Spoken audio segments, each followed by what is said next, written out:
Hello, everyone. Good evening, and welcome to tonight's event, Catalonia After Brexit, organized by the Catalan National Assembly England branch. 4 years ago today, the FT published an article called Let Spain Learn from the UK About Democracy, which ended, quote, "It is time for the UK to maximize Brexit's window of opportunity to fulfill its global role and help deliver a democratic question for Catalonia." Today, we'll talk exactly about that, the geopolitics of Brexit and the potential post-Brexit Anglo-Catalan relationships. With us today as panelists, Mr. Andrew Rosindell, MP for Romford for the Conservative Party and member, among others, of the APPG on Catalonia, and Mr. Xavier Campos, Secretary General of the Catalan Circle for Business and expert on international dispute resolution. Also chairing with me tonight's event is Rafael Ramos, UK correspondent of the most sold newspaper in Catalonia, La Vanguardia, and Enric Stern from ANC-England in Cambridge, who will both do some questions later on. We'll also take questions from viewers, if any. Mr. Campos, we're going to start with you today. And the idea of today is what I just said, to assess post-Brexit Anglo-Catalan relations. But let's start, please, assessing the as-is situation. There are currently around 20,000 Britons living in Catalonia, and there are 20,000 registered Catalans living in the UK. We assume the real number is much higher to the high levels of attrition and the fact that thousands never register. At the same time, UK is the 5th exporting market for Catalonia and is the 6th country from which Catalonia imports more goods.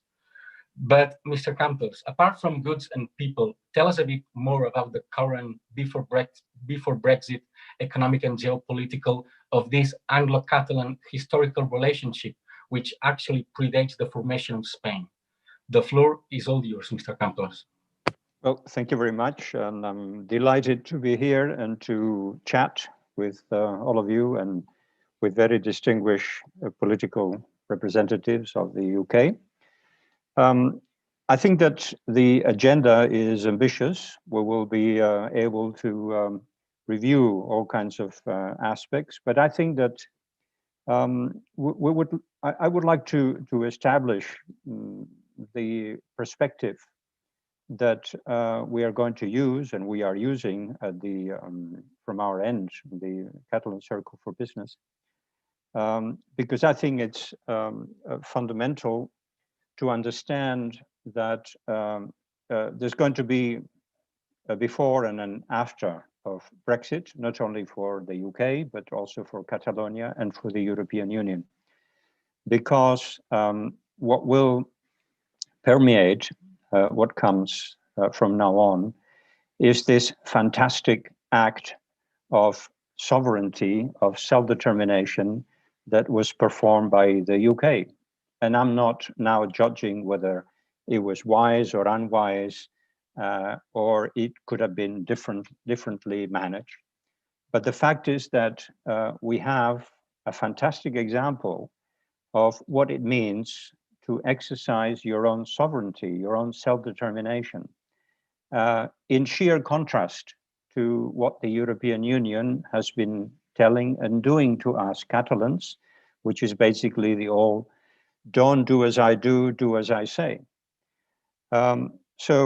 Indeed, the fact is also that there's been, through the different periods of our history, the UK and Catalonia, a marked trend of affinity. We have understood each other at different periods, and I expect that from now on, this trend will consolidate. I think that indeed the UK has a very clear interest in maintaining a very good relationship with Catalonia, economic, in terms of investments, in terms of presence of companies. As the UK performs the realignment in the international arena in terms of geopolitical interest and presence, I think that this trend, this positive relationship in terms of trade, economic cooperation, etc., will increase with Catalonia. I think that Catalonia can be, if not an ally, at least a very good partner for the UK. And I would say that it's quite obvious that most UK citizens knew and know what Catalonia is all about, because they've been visiting us, because they have second homes, because they know the reality, if not perfectly. I mean, they have a very good idea of the differences, historic, cultural differences that separate Catalans from other regions of Spain.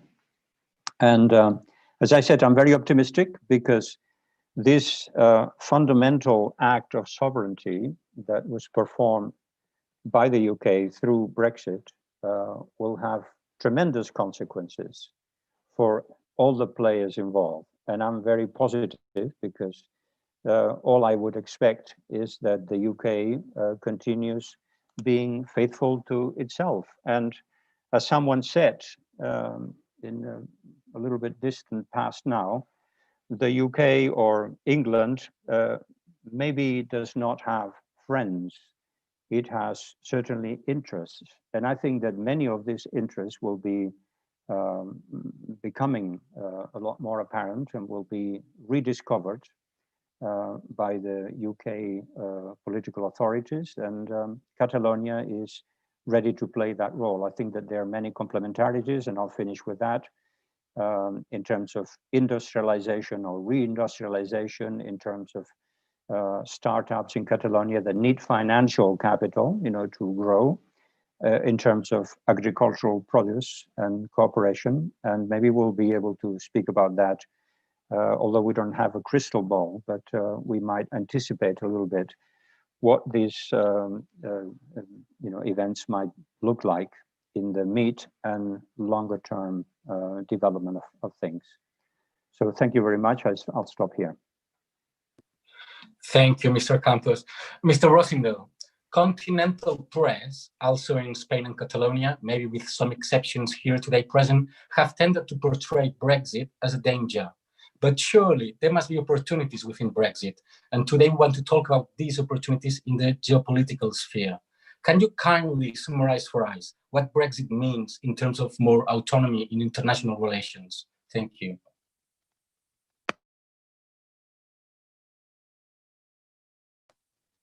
Have to unmute, Andrew. Yes, good evening, everyone. Thank you very much for inviting me to speak this evening to this gathering. I see it as very important that the United Kingdom starts as we mean to go on following Brexit, and we build bilateral relations with our friends and allies around the world. And I include Catalonia as a friend and an ally to Britain, but most especially to England. Our historical links run deep, and this, I believe, is a new opportunity for the British people and the Catalonian people to forge a stronger partnership. Brexit for the United Kingdom, as Mr. Campos has rightly said, is a huge act of self-confidence, of sovereignty, of self-belief, and we have that self-belief. Our history is such that we have no fear about being an independent country, about making our own decisions in our own interests, whilst at the same time forging ahead with bilateral friendships and agreements and cooperation, friendly cooperation, as our Prime Minister describes it as, with our friends and our neighbours and our allies. This is a positive thing. It may not seem a positive thing to some, but in the long term, I believe it will be seen as a hugely beneficial decision to the British people, but also, and I may say this as well, to the people of Europe, because I think Europe needs a new direction.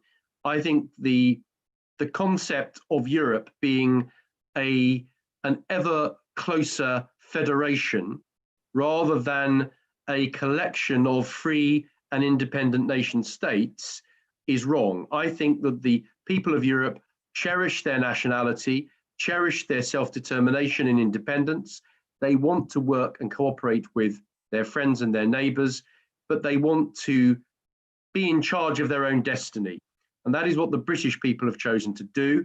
That is what I believe that the people of Catalonia will eventually succeed in doing themselves. And I wish them well in that, although it is a matter for the people of Catalonia to decide that, not for me and not for anyone outside. But I believe in nation states, and I believe that you cannot wipe away history.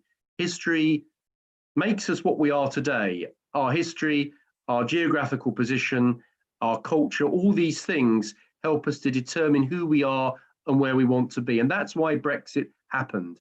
The people of the United Kingdom, overwhelmingly, I believe, deep down didn't feel that they wanted to be part of a federation with the countries on the continent. This is not our destiny as a nation. We have a different history and a different trajectory in the way our country, I believe, has evolved and will evolve in the future. So there are many opportunities before us, many hurdles, no one denies that. Brexit is to some extent is uncharted waters. We have been in the European Union, or previously the European Economic Community, Common Market, since the early 70s. So we're not far away from 40 or 50 years nearly of our membership of that organization. But as history teaches us, every organization, every empire, every structure has to change or it dies. And I believe the European Union has been far too rigid, far too inward-looking, far too interested in its own interests rather than the interests of its member states, and also very hypocritical. And that's why a lot of people have lost faith in the government from Brussels.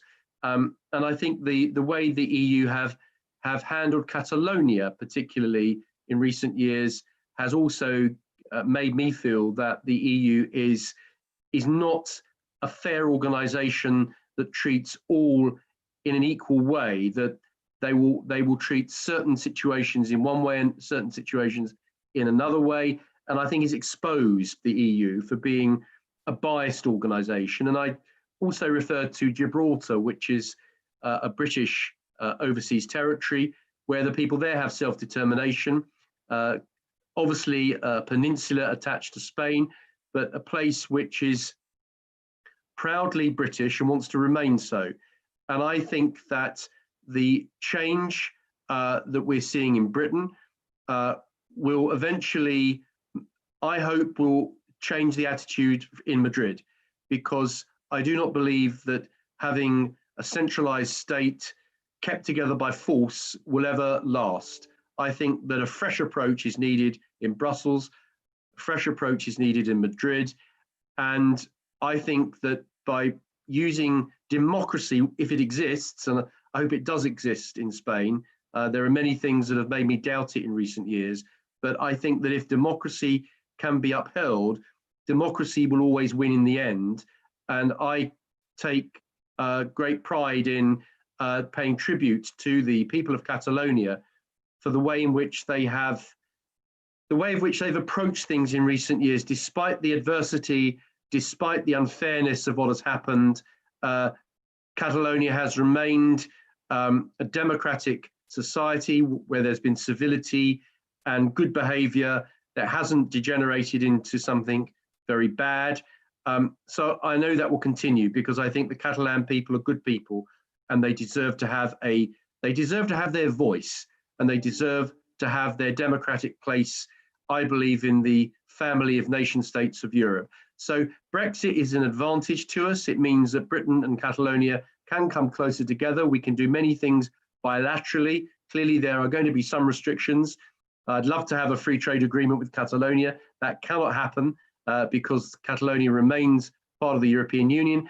But that doesn't stop us from doing lots of new things that perhaps we haven't done before, that Brexit gives us the opportunity to do. And as Catalonia becomes more able to represent itself globally, having trade and investment offices around the world, having a foreign ministry, I believe you have, which I know Spain doesn't like, but you have that. You are representing yourself globally. I think that's a positive thing. And I think there are many avenues of friendship and cooperation that can be built in the coming years. And I, as vice chairman of the all-party group for Catalonia, I look forward to playing a part in working with all of you to make that come about in the years to come. And I thank you for asking me to take part in today's discussion. Thank you, Mr. Rosindell. Democracy always wins eventually. Let's see how Brexit in particular can help democracy win in Catalonia. Mr. Campos, Mr. Rosindell mentioned increased autonomy due to Brexit and the importance of sovereignty recovery, which draws some parallels with the Catalan question. However, let me ask about Spain that he also mentioned. How do you think, in your opinion, Brexit will impact UK and Spain's relationships? And by that, I mean, for example, the issue of Gibraltar, fishing, or the new role of the UK outside the EU as a champion, a global champion of human rights. Mr. Campos. Well, thank you. That's a huge question. As I said, we don't have a crystal ball, but there are certain facts. And one of these facts is that Brexit, it's worth repeating it again, it's a phenomenal act of sovereignty and self-determination. So it's the best lesson by example that the UK could have given to, let's say, European peers and to the whole world. Now, this has created, obviously, a dynamic which is unstoppable because it's not based on democracy. This dynamic may lead to democracy, may reinforce democracy, but it's based on the ADN of the British people, of the English people. By the same token, it will reinforce the ADN that Catalan people have in terms of survival. You know, historically, we are survivors, but we are yearning to have our own state. Now, mind you, this is something that is not exclusive to the UK, Brexit, and Catalonia wanting to become a state within or outside the EU. That's another question we can debate.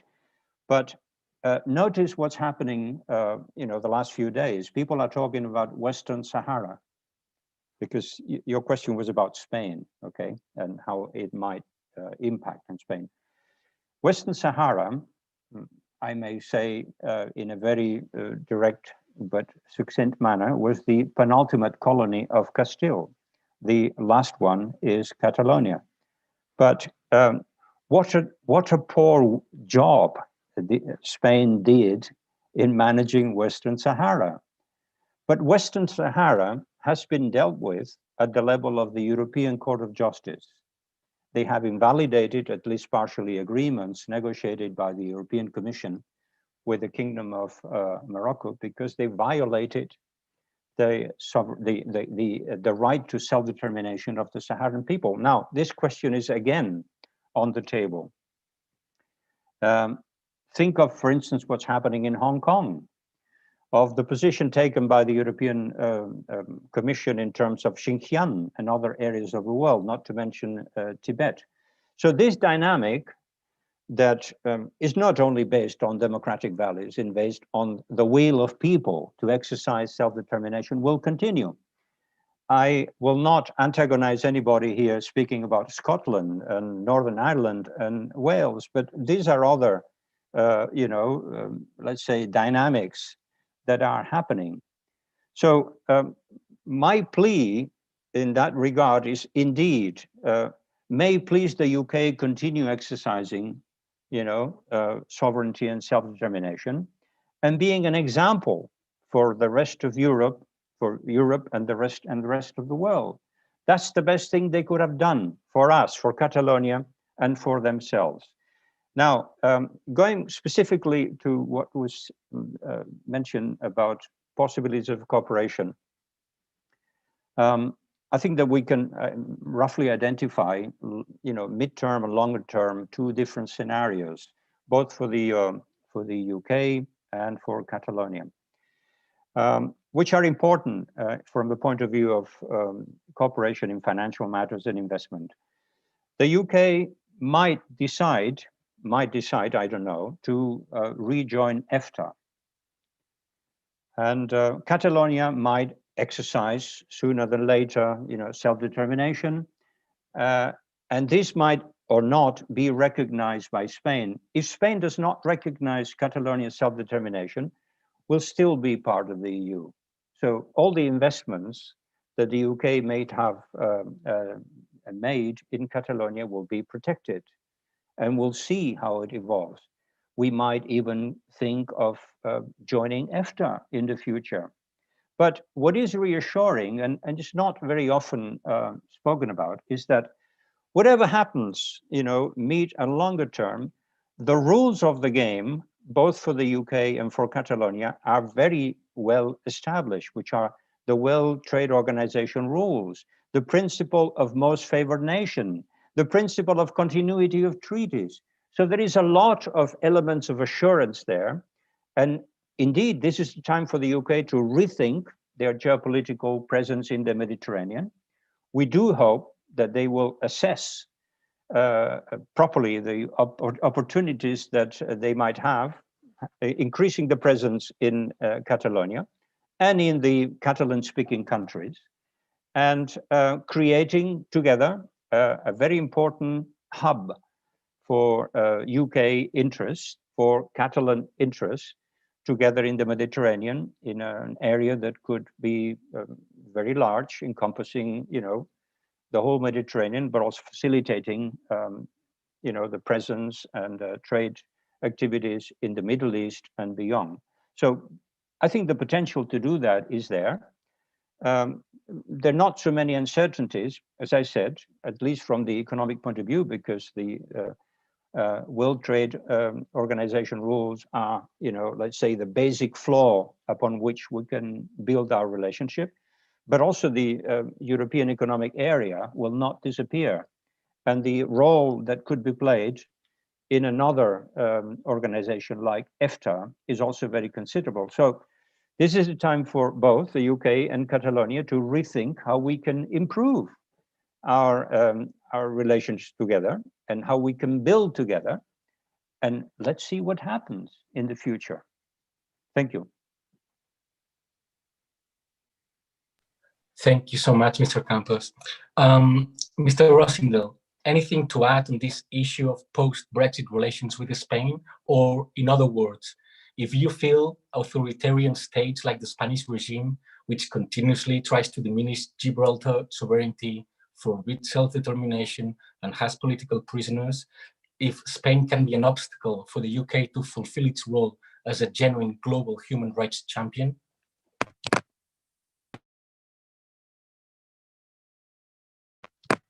Unmute.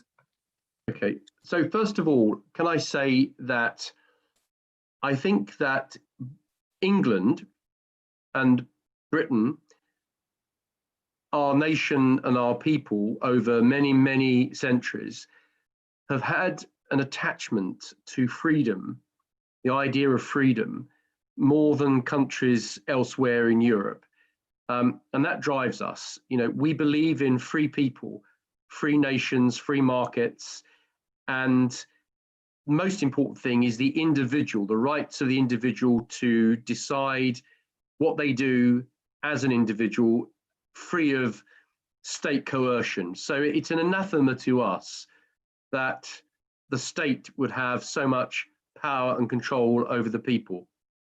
Freedom runs very deep in our veins as a concept, and we don't much like it when we're told that we're losing our freedom. And that, I think, was the basis upon which most people felt in their hearts they didn't really want to be any political union with Europe. And at the moment, there are a lot of unhappiness because we are losing quite a bit of our freedom at the moment because of the pandemic. But nevertheless, the British people are resilient and reasonable. But I think that if freedom is threatened in any way, they will react against it. It's like a lion that sleeps, but as soon as our freedom is being threatened, the lion awakes. And the Brexit referendum was just such an example. Now, with freedom goes responsibility.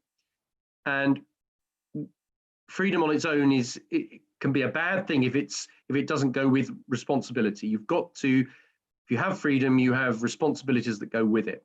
Rights and responsibilities are two sides of the same coin.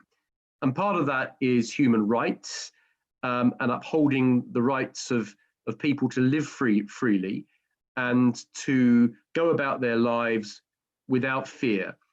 And so I go back to all the way back into English history, really, from the days of the day of the Magna Carta. That's when our freedoms and liberties began.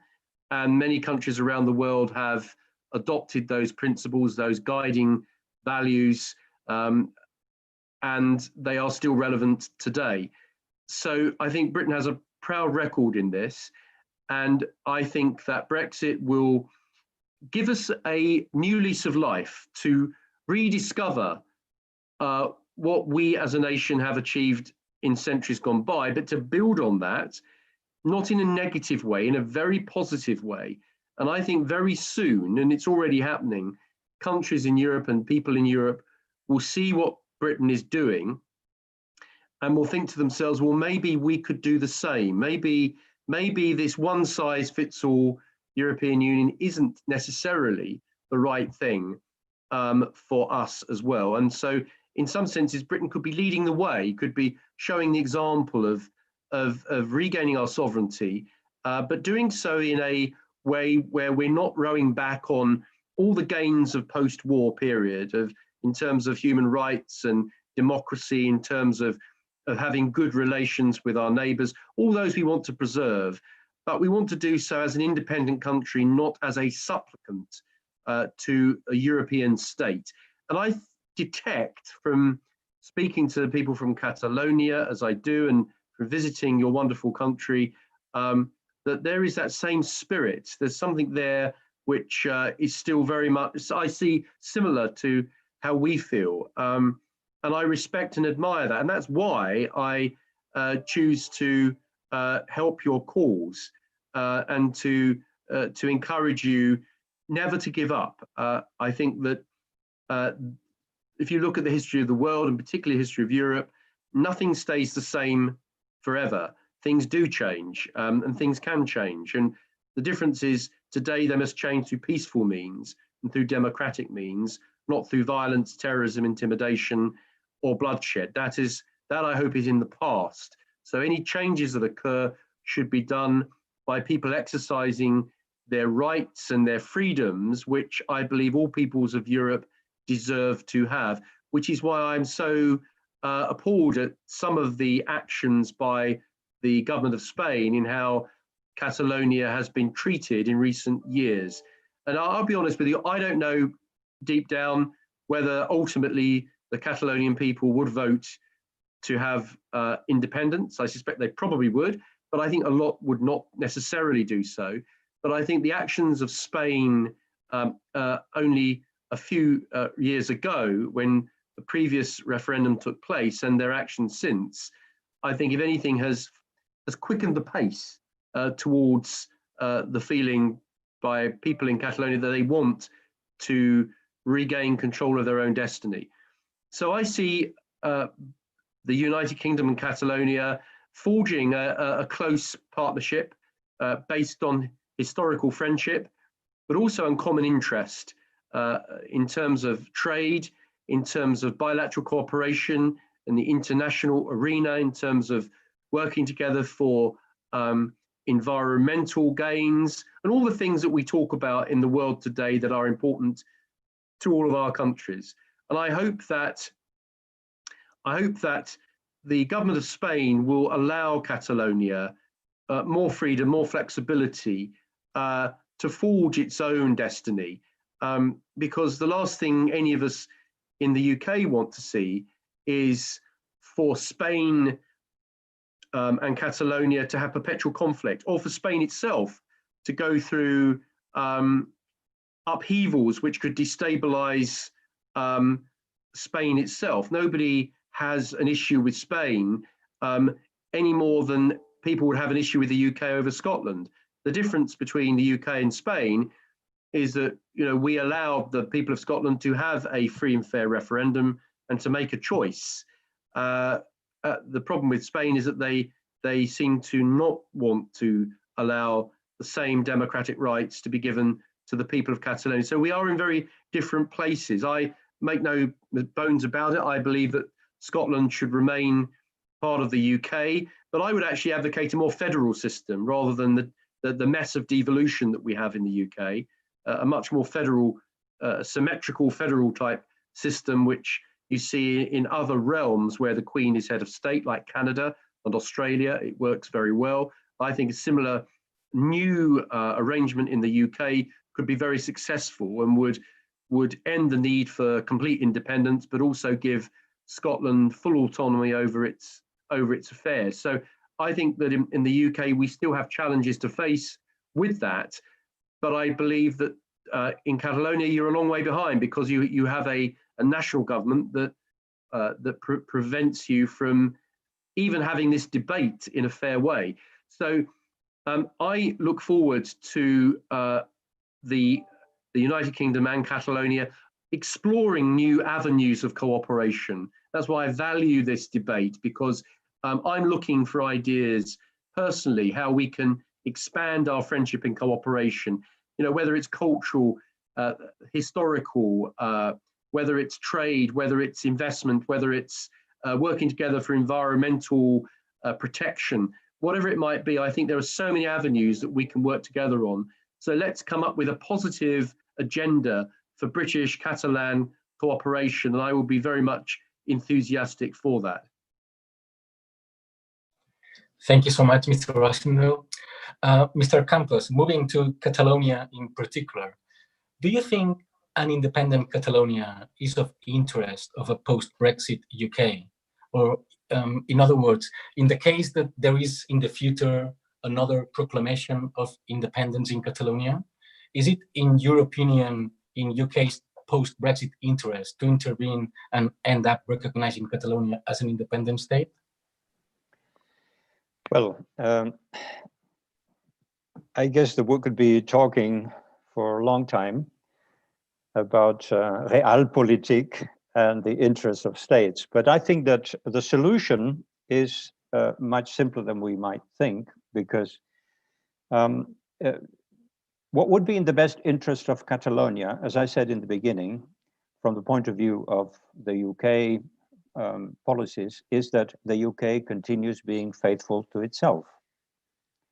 Continue practicing what you believe in, which is democracy and self-determination. In Europe, in the European Union, I think the situation which has been described by Mr. Rosindell is one characterized by hypocrisy and arrogance in terms of the people that run at least the Commission, and inefficient for those who are in the Parliament, and statsraison, from the point of view of the supreme political authority is the Council. Now, I believe that this situation is untenable, and also the European Union will evolve. Will it evolve in the sense that had been anticipated, that with more economic cooperation, there's going to be more political autonomy? Maybe.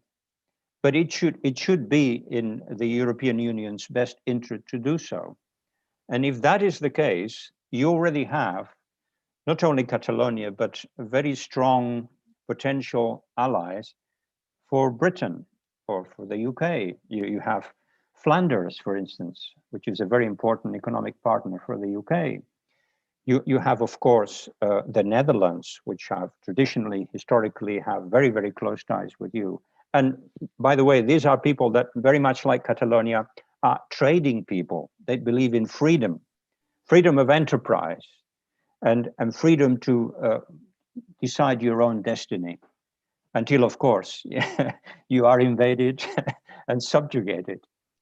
But let me go back specifically to the issue of Gibraltar, because on purpose I did not say anything on Gibraltar before.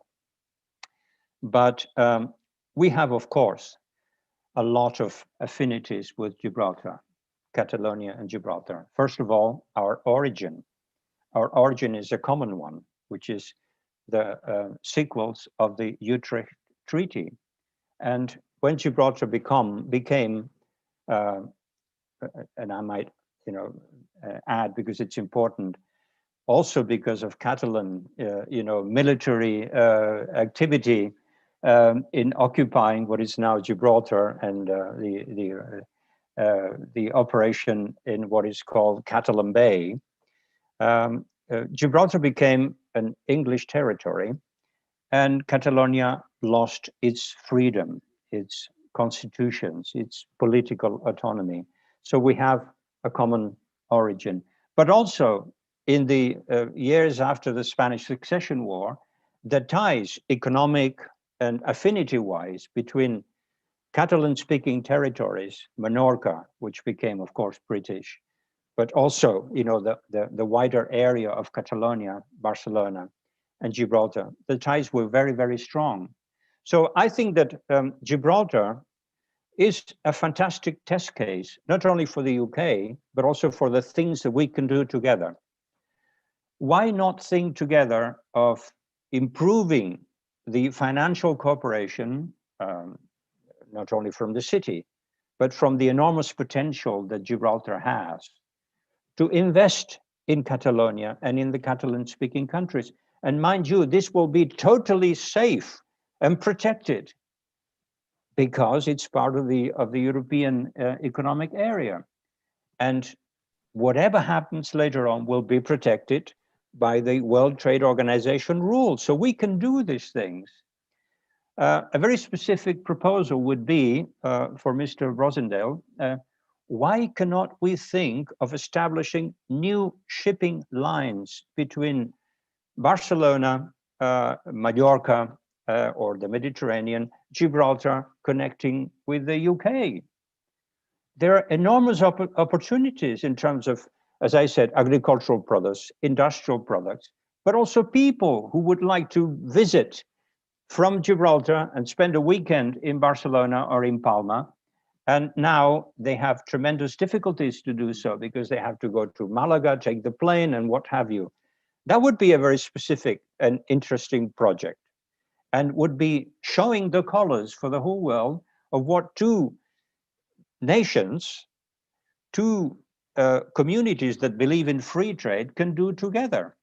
And as I said, I'm not excluding the possibility of either within the European Union or outside of the European Union, forging very strong ties with the UK, maybe in the context of EFTA, maybe in the context of a free trade zone that we might together shape up.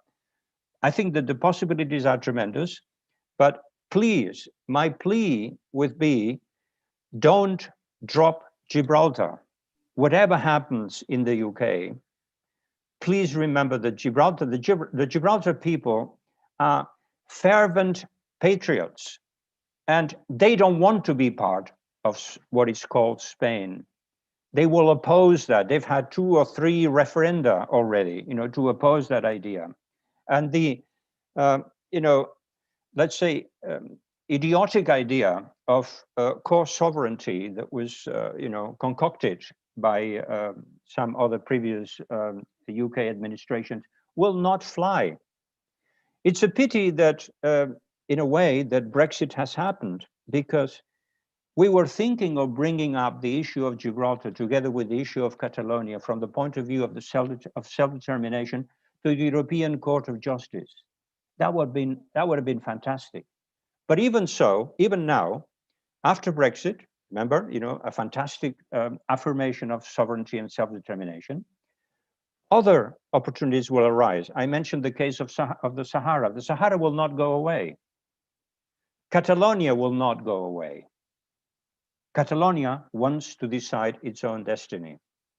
And thank God we can do it with tremendous difficulty, because 3 or 4 centuries of subjugation are a very heavy burden. And there is something called, the Stockholm syndrome that we should not forget. But sooner or later, Catalans will have the opportunity to decide what they want to be.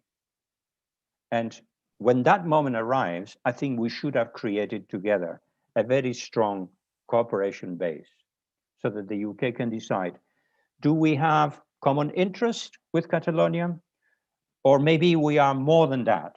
We might have become friends, if not allies.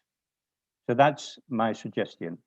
But let's think of Gibraltar as a test case for the political authorities of the UK not to drop Gibraltar, not to surrender, sovereignty, not to betray the people of Gibraltar, and to involve them in any cooperation project, tie, development, as I said, shipping, communications, trade in general. That would be fantastic. Thank you. Thank you. Mr. Rosindell, do you want to answer specifically to this plea to always defend Gibraltar that Mr. Campos mentioned, and then I'll ask you a question?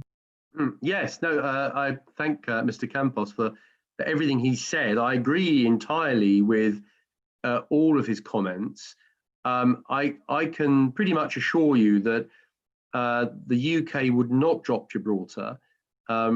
Certainly the current government would not do so, and I think it'd be very hard for any government to do so. There is now very clearly established that the Gibraltarian people have the right of self-determination, and we respect that.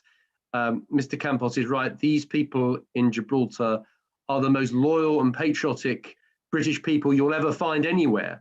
And I don't believe that any British government would get away with dropping Gibraltar in any sense. Tony Blair did try to do something like this, sadly, in 2002 with the joint sovereignty proposals, which, as Mr. Campos said, they didn't fly and they will never fly because the people of Gibraltar simply, it's quite simple, they don't want to be Spanish, they want to stay British. They have no interest in being under the rule of Madrid by any stretch of the imagination. They've had, well over 300 years of being British, and they have seen what Spain is capable of. They feel that over the years, Spain has not been a good neighbor, on the contrary, has been rather bullying to Gibraltar, but the Gibraltarian people are very resilient, and they have never been afraid to stand up to Spain, regardless of all the things that have happened over the years for Spain trying to make life difficult for the Gibraltarians. So I think Gibraltar is British in perpetuity, as the Treaty of Utrecht says, but I think the Gibraltarians would never give up their British identity, and I cannot see at any stage why Britain would ever do so. In fact, I think that of all the British overseas territories, and we actually have 16 British overseas territories, Gibraltar is one of them. Gibraltar is probably the one that could potentially become a part of the United Kingdom fully. Most of the others, I think, would prefer to have less integration, but I think most Gibraltarians see themselves as UK. And whilst they want to retain their autonomy and self-governance, and so do I think that they could potentially be an addition to the United Kingdom and have their own Member of Parliament in Westminster. I would support that. Now, the other point that Mr. Campos made was about EFTA, which was a very interesting point, and about the UK trading, via EFTA. Now, this has all been discussed over the last few years, of course, and I love the idea that Mr. Campos put forward about shipping lines from the UK, Gibraltar, Catalonia. Fantastic. Let's explore this. The only problem I see is the Spanish government and how much autonomy Catalonia will be allowed to have, and whether ships would be allowed to go to Gibraltar and then come on to Catalonia. I don't know. I know there is problems with flights and all the rest of it. But anyway, these are things we can explore, and over the coming years, there's great opportunities. But in terms of Britain joining EFTA, I've always been fairly positive about the prospect of the UK joining EFTA once we left the EU, but only on the basis of a Swiss membership of EFTA, not a Norwegian membership of EFTA. So the EEA is out. We would never want to be in the EEA.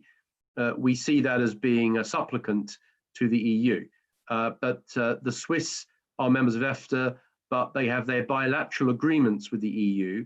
So EFTA is an organisation I would support Britain joining, provided there are no strings attached, provided this is purely an organisation to promote free trade and cooperation with like-minded countries.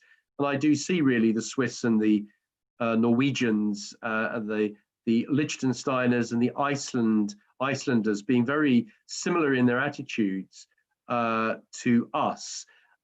They don't want to be part of a European state, but they do want trade and cooperation.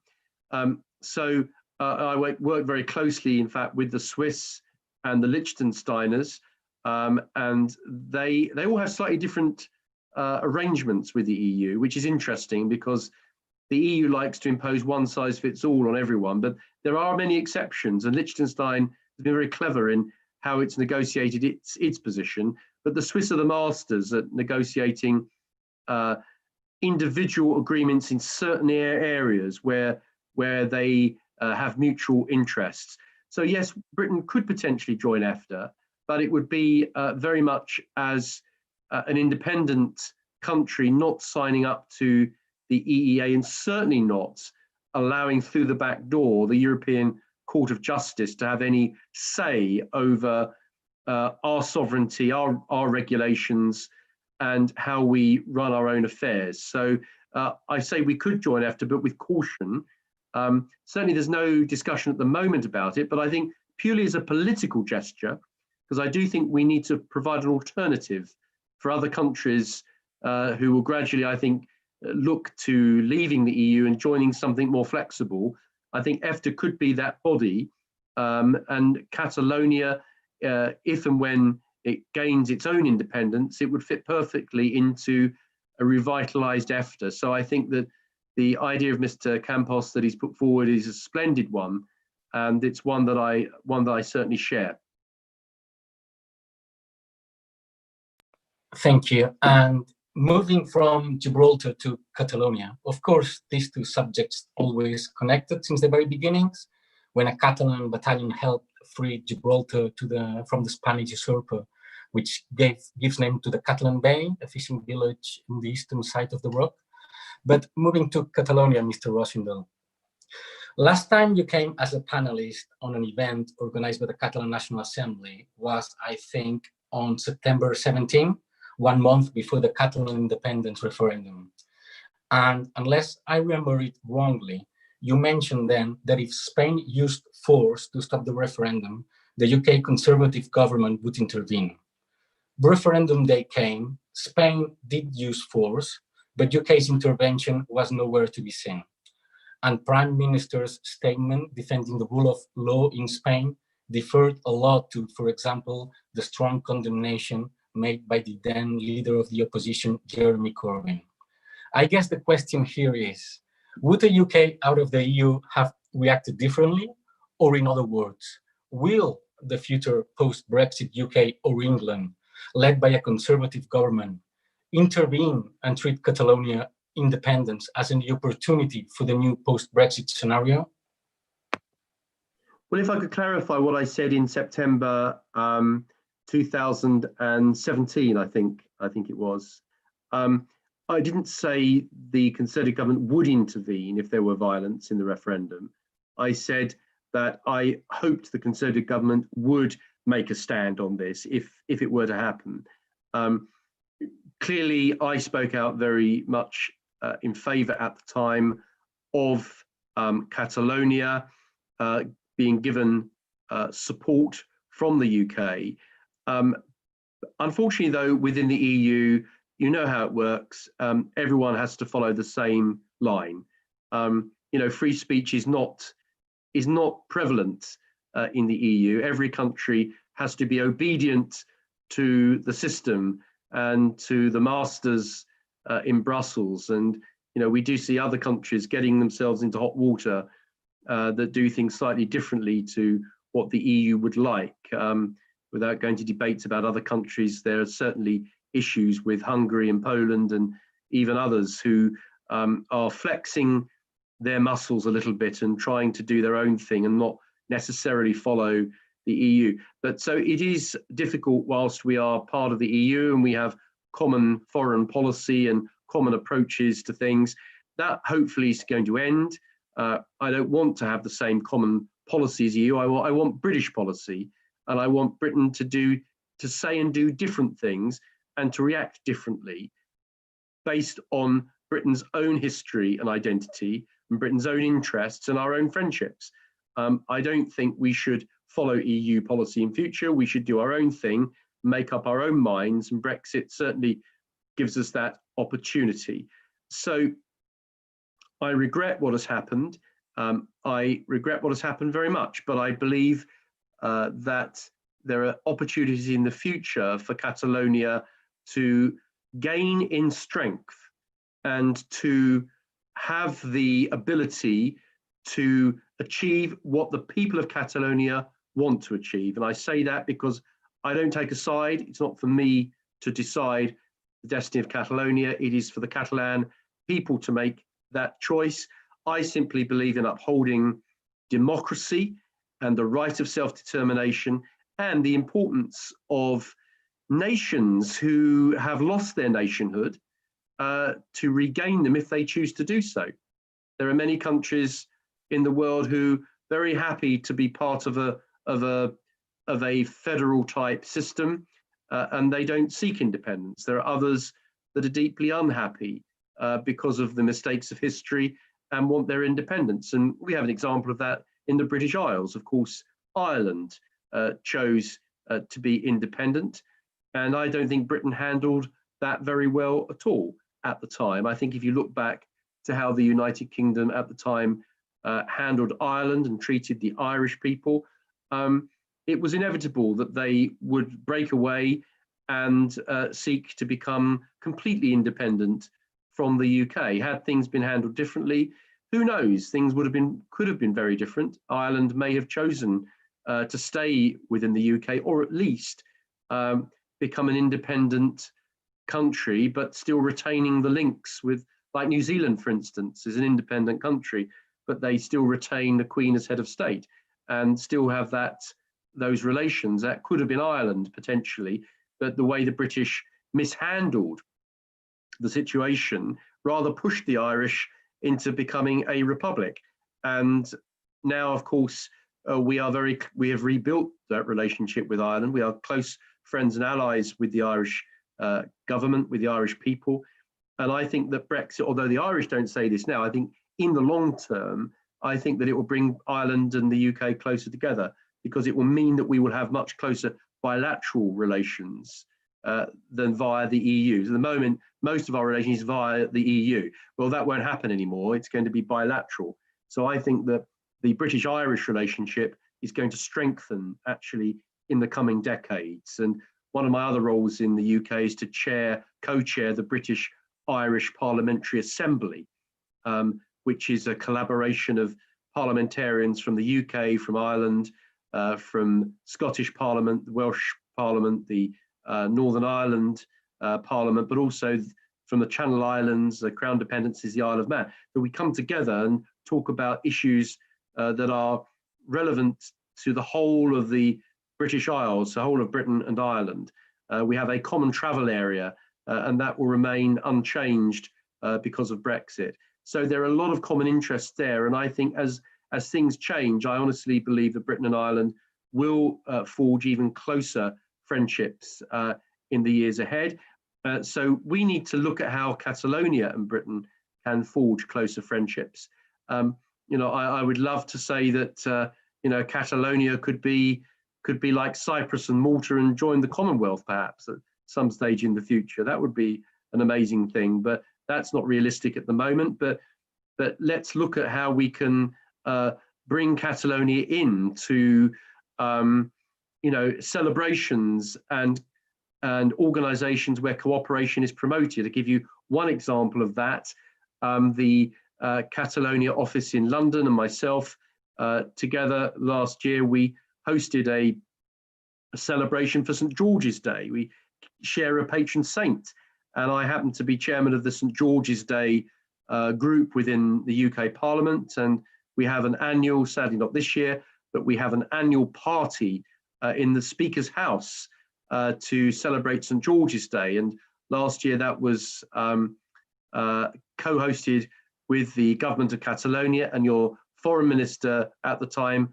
came as the guest of honor. So there are lots of ways we can promote those bilateral friendships and cooperation and cultural and historical links. So, you know, I'm very interested in Menorca. You know, that's not part of Catalonia as such, but the people there have that historical link as well. And that used to be very much a British colony too. And we still have very strong British links to Menorca. So there's all sorts of things we can do.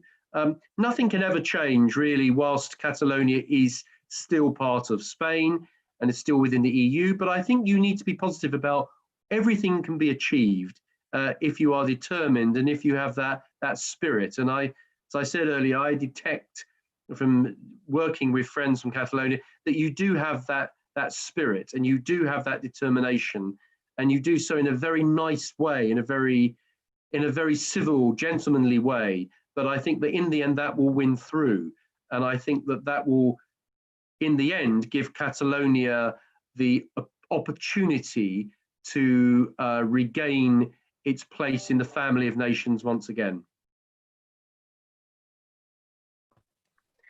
Thank you.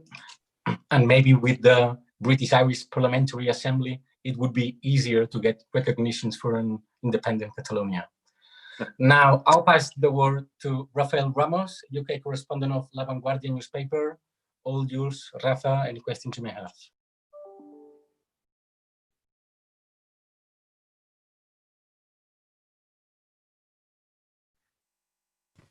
Unmute, Rafa. El micro. Mr. Rosindell, the arguments for Brexit and for the independence of Catalonia, and also in the case of Gibraltar, the right to self-determination, the right to decide your own destiny as a nation, to have control of your laws and your borders, obviously also apply to Scotland. And to his credit, Mr. Cameron considered a referendum of independence to Scotland that took place in 2014. However, the current administration, Mr. Johnson, says that the matter was settled then in 2014, and Scotland shouldn't vote again in the near future, as wants the SNP, even if they win with a clear majority the elections to the Assembly in May.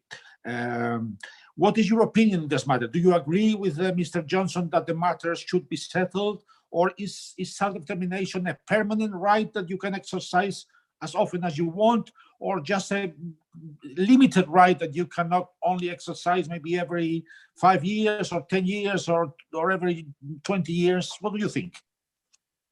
Well, of course, there's no one answer to that. You cannot determine how nations develop and evolve in one simple answer. What I can tell you is that Scotland has been part of the United Kingdom for over 300 years. And it is only in recent years that the move for independence has become as strong as it is today. So we had over 300 years of relative acceptance and people in Scotland quite happy to be part of the United Kingdom, but we've now seen a difference, a change in mood. Now, the cause of that can be traced back to, without going into recent history, can be traced back to a number of different things, which we can't undo. So we are where we are with this, but the principle must be as follows, that ultimately democracy has to prevail. I do not believe democracy is something that you should play games with. If you want democracy and you get democracy and it's free and fair, you must accept the result of that democratic vote.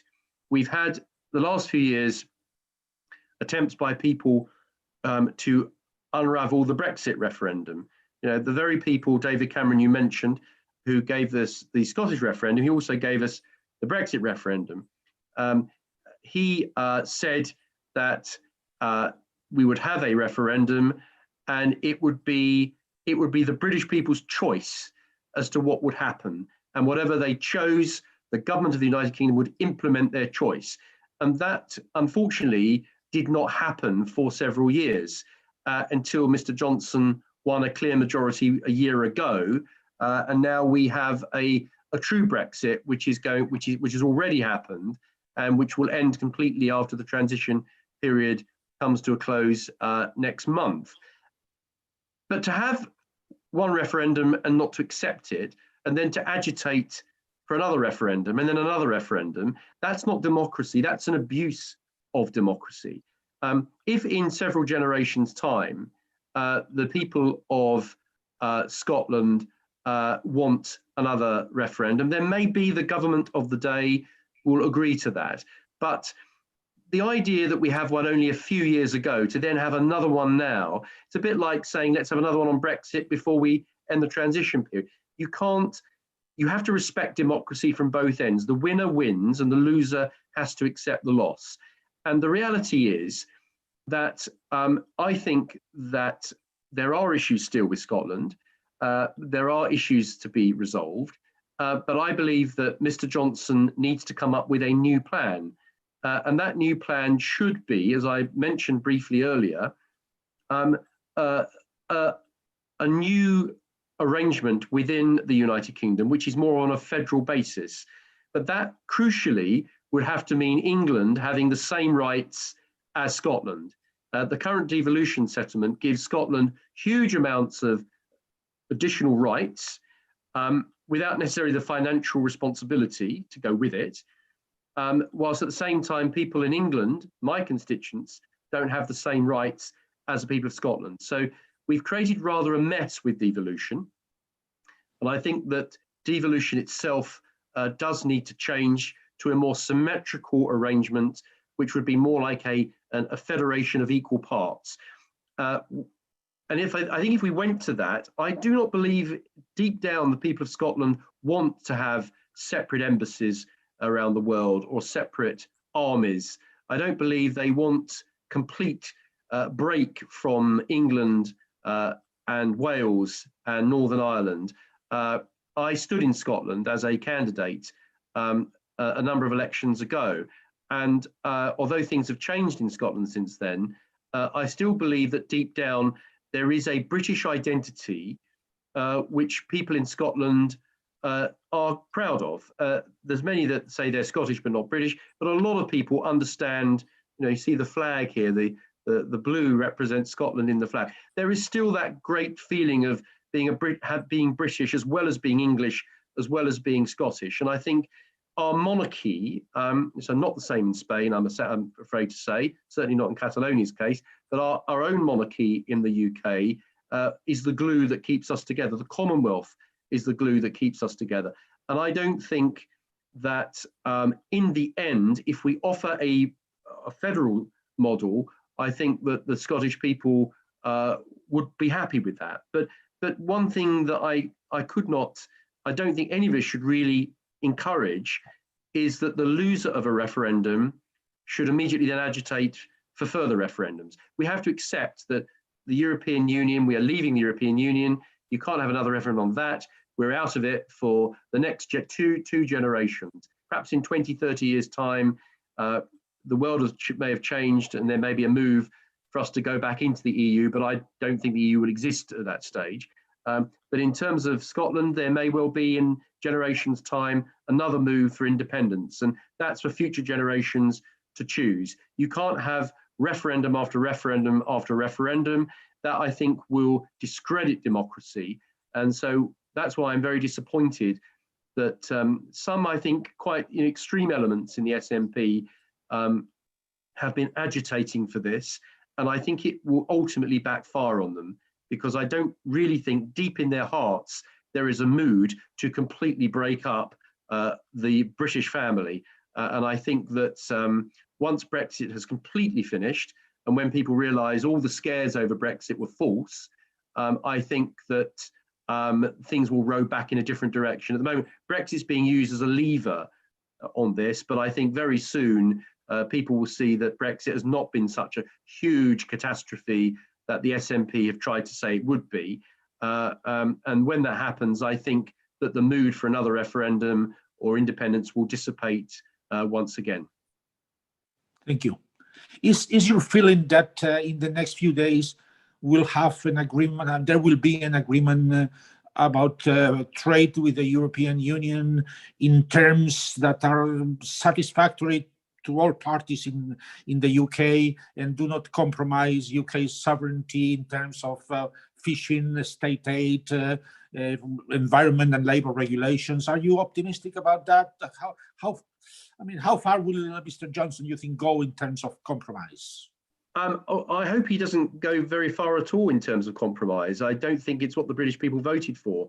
We're not in the mood to compromise. We had a referendum in which 2/3 of the constituencies in the UK voted to leave. So if it had been a general election, it would have been an overwhelming majority. We then had a general election last year in which the British people gave Mr. Johnson a majority not seen since the days of Mrs. Thatcher. So I think the British people have made a very clear decision, and any rowing back, any compromise in order to appease Brussels will be seen in a very dim light by the British people. I don't think Mr. Johnson is in any mood to do it. And I think the threats of the EU are hot air anyway. I think that it is perfectly possible to have a sensible free trade agreement without all the add-ons that the EU are attempting to impose. So I think Mr. Johnson needs to hold his nerve and not to compromise with the EU in the way that Mr. Barnier has been attempting to try to persuade us to do.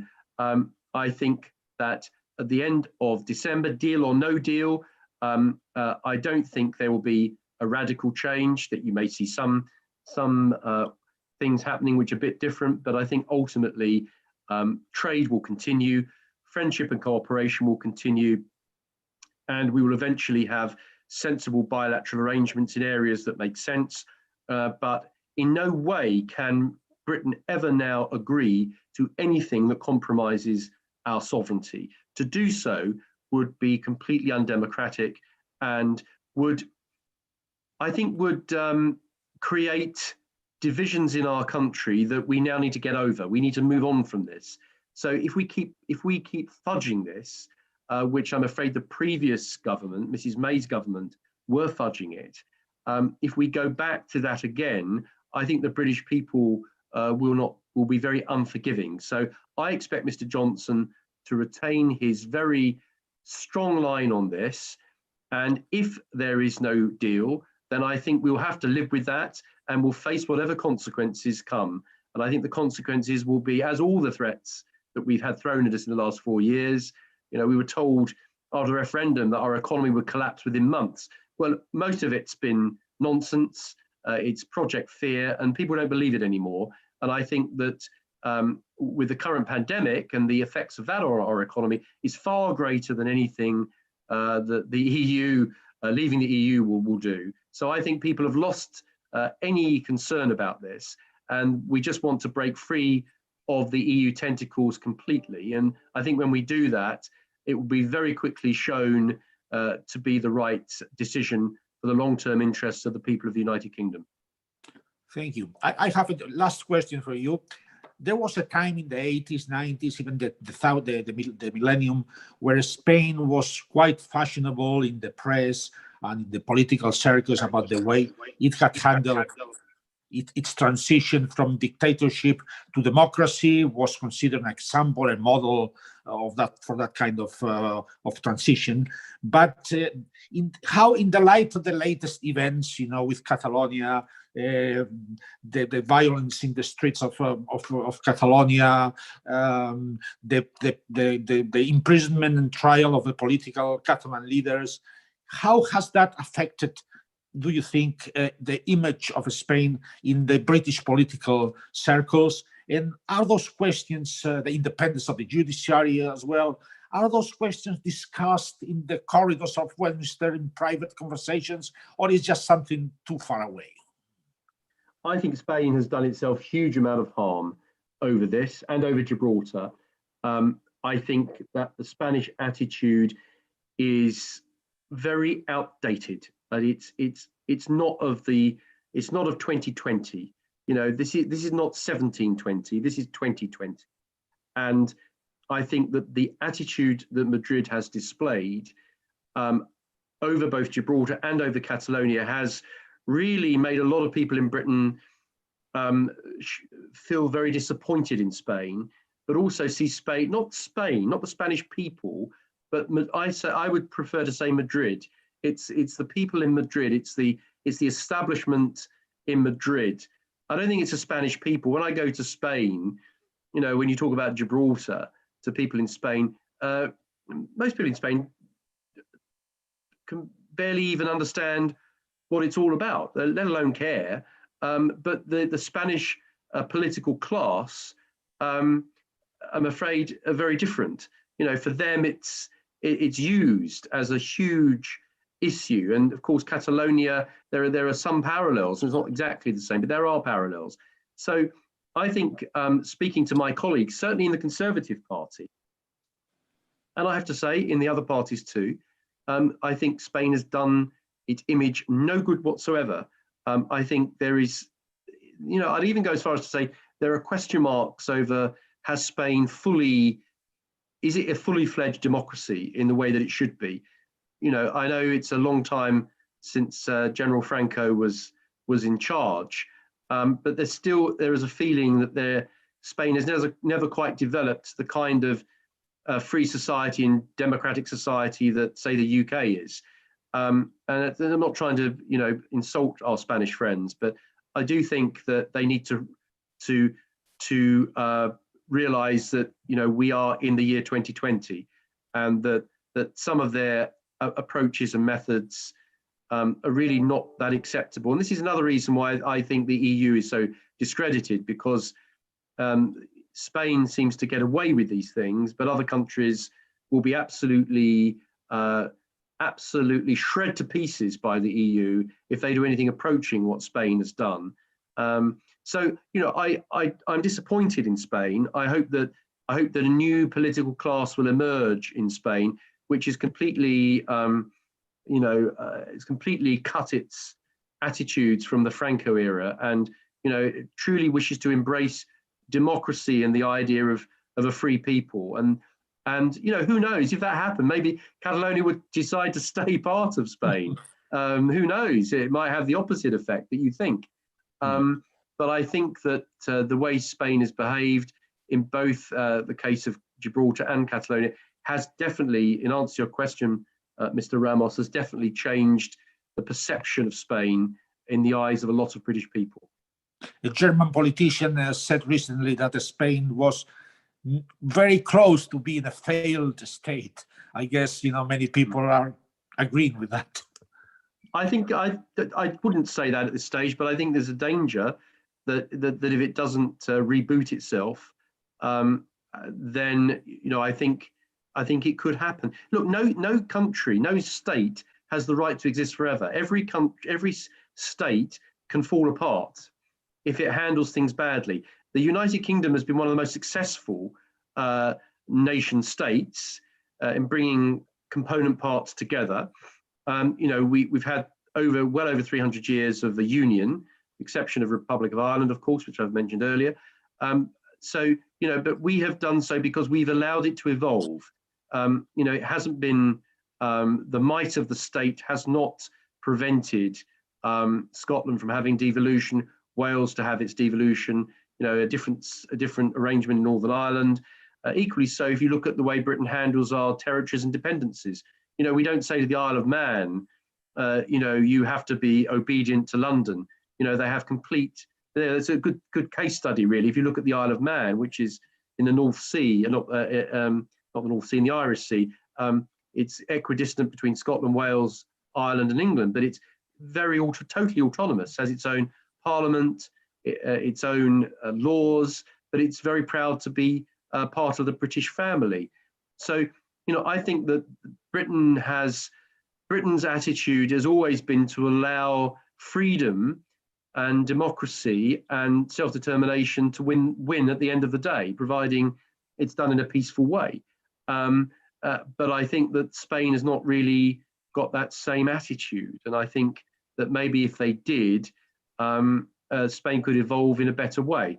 So look, it's not for me to tell the Spanish what they should do with their country. I wouldn't like it if they were telling me what to do in Britain. But I think that, you know, that I say to Spain, you know, we are friends and allies. You know, we are NATO members. You know, we have worked together on many things over the years, and Spain has made huge advances since the Franco era. But I still think that they appear to have a long way to go. Thank you very much. Carles, can I ask something to Mr. Campos?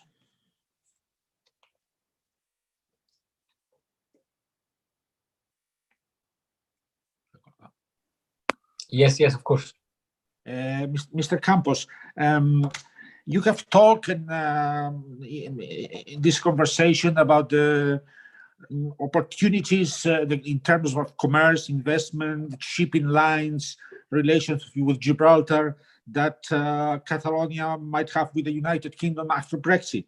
Is there a danger, in your opinion, that Catalonia and the British companies interested in investing in Spain would have their hands a little bit tied by Madrid, by the Spanish government, that the bureaucracy, interference and other problems might boycott in a way those possibilities, given that historically in recent years, the politics of the Spanish government have been to concentrate richness and investment in Madrid rather than in the Mediterranean corridor or Catalonia?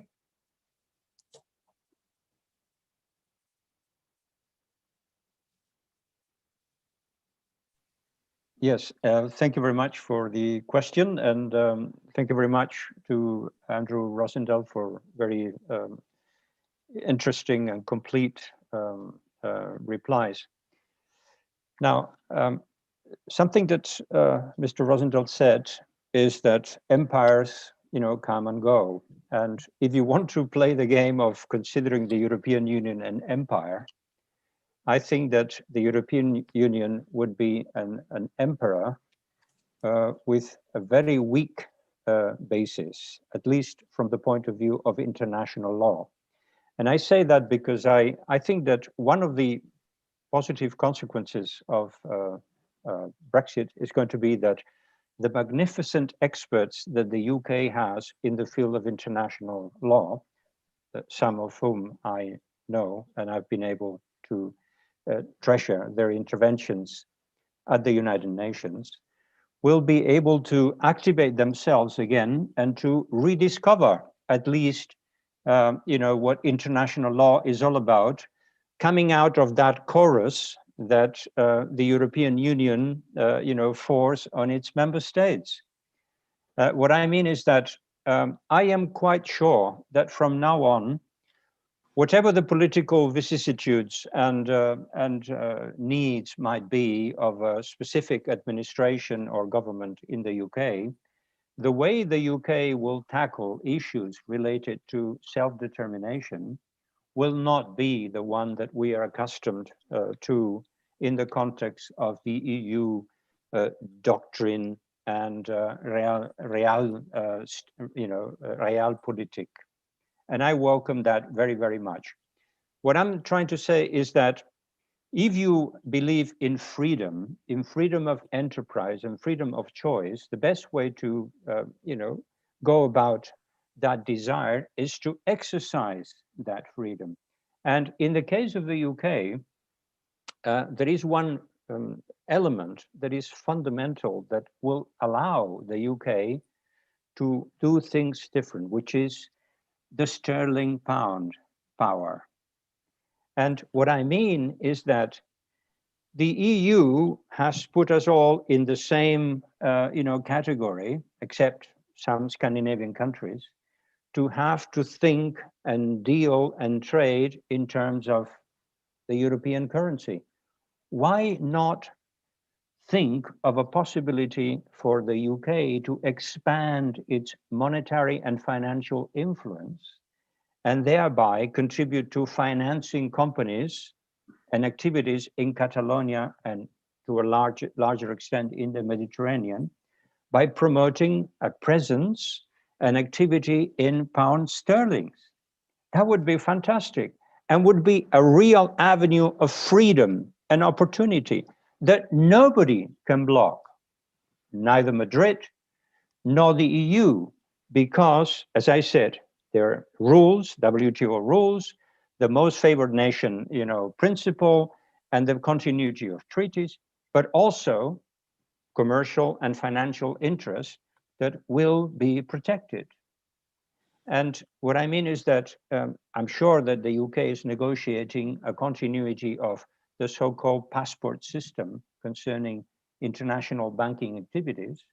And we would be delighted to have access to credit, to loans in pound sterling to finance our activities whenever it suits us in Catalonia, without this being curtailed or prevented in any way by the European Union banking authorities, which they cannot. And just if you want a little bit of a joke, but if we have to join Commonwealth to do that, claiming that Menorca is a very much a bastion of British presence, we will do that. And if you can consider establishing some kind of operation of the London city based on Menorca, rest assured we will avail ourselves of the opportunities in Catalonia and in many other areas. What I'm saying is that let's use the real power that we have, because Mr. Rosindell, I agree entirely with you, but it's not only that states come and go, also federations or organizations come and go, and maybe down the road, in a not too distant future, you'll have plenty of states that will be knocking at the door, asking for the opportunity to become members of EFTA, states that are now members of the European Union, So let's create new realities. It's up to us. It's the power of creativity is on our side. Let's use the power of the pound sterling, the possibilities that the UK offers, and bring them to the Mediterranean and many other areas, of course. And I think we'll be all better off if we do that. Thank you. Do you agree with Mr. Rosindell that probably the EU will not exist anymore in 30 years? It will have a full return to the nation state? I don't know. My heart tells me that it's very likely that happens. My brain tells me that they will find a way to adapt and to correct, the present situation. Mm-hmm. I think that the situation now is not tenable from many points of view. And Mr. Rosindell mentioned something that is very, very important, is that the world after COVID-19 will not be the same, whether we like it or not. So we have to find other solutions. And either the EU, that's my personal opinion, will actually become something else, a closer federation of free people, free nations, maybe, but we'll have to give up that kind of, vocation to become the new Vienna Congress or something like that, and to tell everybody else what to do. So I could not agree more. I think that it's very good. As I said, we'll certainly see the influence of Brexit in international bodies such as the United Nations, the Human Rights Council, etc. The position that the UK will take definitely will be a different one, and I look forward to that. As I said, there are fantastic international law experts in the UK. Let them work. Will the Spanish government, in your opinion, ever accept the right of self-determination of Catalonia without restoring to force in order to obstruct that? We will see that day or not? I think they will have to accept it, because it's not going to be Catalonia alone. As I said, let's see what happens in Scotland. With all due respect, the Scottish will continue waving the flag of self-determination. Other peoples will, the Western Sahara. What's Spain going to do about Western Sahara? How are they going to justify their attitude to say Catalonia, no self-determination, Western Sahara maybe, because the EU will recognize the right of Western Sahara, which after all, it's a territory where you had citizens of Spain that were deprived of the citizenship. So whether they like it or not, and of course Gibraltar, I mean, if the UK maintains, a coherent position, will become also a test case, not only for Spain, but for the European Union. And let's see what happens. As I said, I'm optimistic because, of course, I believe in democracy. Democracy is the least bad system we have, so we all embrace it. But I believe even more in the ADN of peoples and their will to persevere and to decide their destiny. And sooner or later, that will happen. And I mean, I wish the best for Madrid and for the rest of Spanish territories, but let them find their vocation. I mean, I don't want to speak much longer about whether the Spanish transition to democracy was a fake or not. I mean, we all have our opinion, including myself, but let facts speak for themselves. If the Spanish state is not capable of accepting that self-determination is a human right that is enshrined in Article 2 of the Treaty of the European Union, then, they have a problem. And we'll see how everybody else reacts, to that. Thank you. Mr. Rosindell has said that he favors more devolution for Scotland, a more federal system, a new arrangement between the British nations. There are also people in Catalonia that would say that it's time to park independence for the time being and go and negotiate different arrangements, more federal systems, more autonomic powers. How do you respond to that? Is that sensible or not? My reply is a very simple one. Let's put it to the vote. Let's come up with proposals for federalism. What kind of federalism? Federalism where all the territories have the same, or comparable rights and duties to comparable situations. Why has nobody come up with a proposal to standardize the fiscal regime that they have in the Basque Country? But it's not up to me. I'm not trying to solve Madrid's problems. But what I'm saying is that the solution has to be to put these things to the vote and let people decide. Now, I respect Mr. Rosindell's opinion that prudently you would have, once you've had a referendum, you might have some certain time before you attempt to organize another referendum. But it's not up to me. I mean, it's up to the people concerned. And as I said, knowing and respecting the British tradition, I am sure that the way the UK and Britain tackles these issues will not be the traditional EU way that we're accustomed to.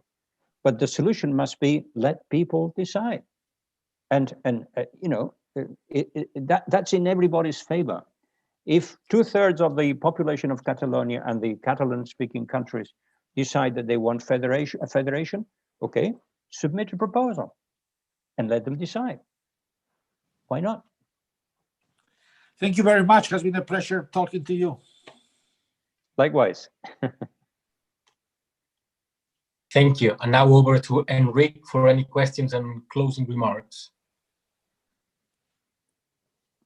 Thank you very much. Well, I think all the questions that have been raised on the YouTube channel have been discussed in detail during the debate. I do have a quick question to Mr. Rosindell. So it's with regard to the European Union, of course. So, well, many Catalans, many independentists have historically been very supportive of the European Union institutions. They have always seen the European Union with hope as a framework where democracy could be more respected than in the framework of Spain only. This feeling indeed has started to change recently with the outcome of the Catalan conflict since the 2017 referendum, the silence of the European Union, and how the European Union has inefficient important economic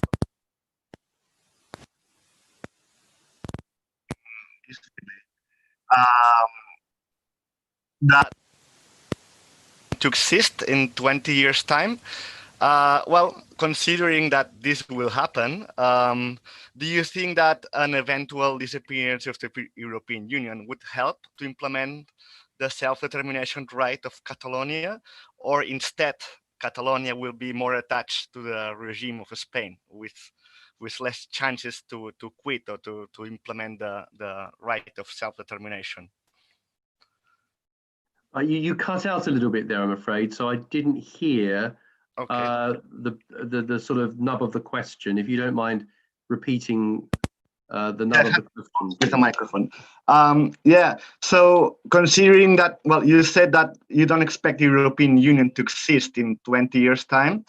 Well, considering that this will happen, do you think that an eventual disappearance of the European Union would help to implement the self-determination right for Catalonia, or instead, Catalonia will be more attached to the regime of Spain, considering that the framework of the European Union will not exist anymore? Which scenario do you think is better for Catalonia? Well, I don't have a crystal ball. I can't predict exactly what will happen next 20, 30 years. My instinct is that the European Union cannot continue to exist as it is. Mr. Campos is right on this. That there will, if the EU doesn't exist, there will probably still be something that tries to bring European countries closer together to cooperate, but not the same intensity of the EU. It could be, as we said earlier, EFTA could well be the type of organization that could be developed into being the free trade arm of Europe. And NATO is already, I believe, the defense and security arm of Europe. That's why the EU getting involved in its own defense and security is completely foolhardy, and they shouldn't be doing it. So I think individual organizations will always exist to bring European countries together. But I don't think they should be all under one umbrella. And that's what the EU is trying to do. They're trying to, everything is to be centralized into one, like a super state. And that is what I think is the big mistake. So I think that there will be organizations that will promote cooperation, but it should be cooperation, not compulsion, not countries feeling obliged to have to go along with the big ones who are controlling it. So I think there'd have to be a change completely to that. But where Catalonia will finish up, who knows? I suspect that in the end, I think you see the relationship between Catalonia and Spain is very different, really, between Scotland and England. I don't want to get too party political here, but I think the Scottish National Party is very different to the political parties that I see in Catalonia. There may be a common objective that Catalonia have independence and Scotland have independence, but the SNP have rather played to people's fears in a way that I think in the end will rebound on them. And I think that there are extreme elements in the SNP and very, very strongly anti-English elements in the SNP, which don't really run deep amongst most Scots. I think most Scots are very middle of the road, moderate people, and they want to have sensible cooperation in a British context whilst have their Scottish identity and their self-governance. So I think that's why I say I don't think quite the same, but I think Catalonia is different. I think Catalonia really could be a very successful independent nation. Scotland economically, of course, is different as well. Now, Scotland economically is totally tied to England, See, the opposite way round. Catalonia is very much, the backbone of the Spanish economy, the same as England is the backbone of the UK economy. So I think there are differences. And I think that in the end, I think that if the people of Catalonia want their independence, I think eventually it cannot be denied them. It really can't. But it has to happen in a peaceful way. And there has to be a pathway to a way of deciding this. And my great concern is, unlike Britain, where we provided a pathway for the Scottish people to choose a democratic, peaceful means where they could actually make a decision, the Spanish government have steadfastly refused to afford the same rights to the people of Catalonia. And I think that will rebound on them. I think that in the end, it will make independence of Catalonia much more likely. So I do predict that Catalonia will eventually attain its independence. And I do think the EU will not exist as we know it today. It will be more like different organizations cooperating more freely, and the Europe of nation states is more likely to emerge, but one that I hope is still peaceful and democratic, and one whereby countries as diverse as Britain can still have good relations and working relationship with countries in all around the continent, because none of us will be advantaged to having a situation where we are not working together. But equally so, there is no long-term advantage to crushing national identity and taking away people's rights to decide their own future. And that is why the EU is failing.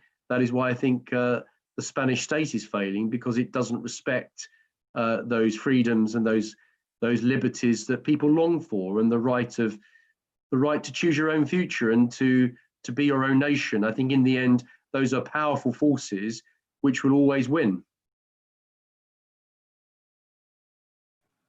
Thank you very much. Carlos, do you have more questions? I think we can leave it here, right? It's been like 1 hour and a half of discussion. Well, first of all, I would like to thank Mr. Andrew and Mr. Xavier very deeply for your time and your participation in today's panel discussion. It's been a pleasure to listen to you. It's been very interesting. Well, let me tell the audience that the debate will remain posted on our YouTube channel, and I'm pretty sure a big number of people will watch it. Well, the Catalan National Assembly, with its more than 80,000 members and its strong mobilizing impact, is one of the main political actors in Catalonia. Our aim is to promote the independence of Catalonia, and our only desire is to do it through democratic channels, which should always preserve the civil and political rights of every citizen, right? Spain has proven to be much more behind in this regard than the United Kingdom. Spain had no shame to show the world how voters could be violently repressed by the Spanish police in polling stations and incarcerate and sent to exile the democratically elected Catalan government, while sadly the European Union remained silent. United Kingdom voted Brexit in the 2016 referendum, and the current British government is now implementing this mandate, which has indeed an impact to the European Union and, of course, on Catalonia. We have no fear of democracy, and we will never surrender on the search of democratic mechanisms to implement democratic mandates. So our duty now is to explore how Brexit can have a positive impact on the democratic framework of Catalonia and its citizens. Mr. Xavier has said that sooner or later, Catalonia will decide its own destiny, and that when this happens, it will be of great interest for England and Catalonia to establish the strongest cooperation base. He has said, Mr. Xavier has said that it's time for the UK to rethink its geopolitical presence in the Mediterranean and Catalonia, now with the new Brexit situation. And it's a good chance, he said, to create a hub now in Catalonia to preserve UK's interests. Mr. Xavier has been very clever, very smart on building parallelisms between Gibraltar and Catalonia and the history of Britain and the history in Catalonia. Well, Mr. Andrew Rosindell has highlighted the attachment that Britain has always had to freedom, and has stated that sometimes these freedom expectations do not match with the European institutions. Well, he has said that something similar happens with the other European countries that are known now in Brussels hot waters. Mr. Andrew has also said that there is a similar spirit of freedom in Catalonia, that he sees a similar spirit of freedom in Catalonia. And you even speculated on the addition of Catalonia as a country of the Commonwealth, although that's true, you definitely said that you see it quite unlikely. You think, well, you've said that, you think that the government of Spain will allow sooner or later Catalonia to have more freedom, because it's not of the Spanish government interest to perpetuate this situation of the destabilization. You've been very positive about the EFTA's prospects. You said that you prefer the status of Switzerland as opposed to the case of Norway, because you think that Switzerland's status respects the sovereignty better of the nation. And with regard to Scotland, you've said that to keep repeating referendum indefinitely, this creates democracy, and in the same way as it would also have been undemocratic to repeat Brexit's referendum until the outcome changes. Well, that was a quick summary of the intervention on tonight's interventions. Let me take the opportunity to invite the audience to follow us closely through our social network channels, Twitter, Instagram, Facebook, where we will be keeping posted you on our activities. Well, thank you very much, Xavier. Thank you very much, Andrew, once again. Thank you very much also, Rafael, for your kind questions. And well, we'll keep you posted on our activities on our social networks. Thank you very much. Thank you very much. It's been a pleasure to take part. Thank you. Hope to see you all again. Thank you. Hope to see you. Thank you.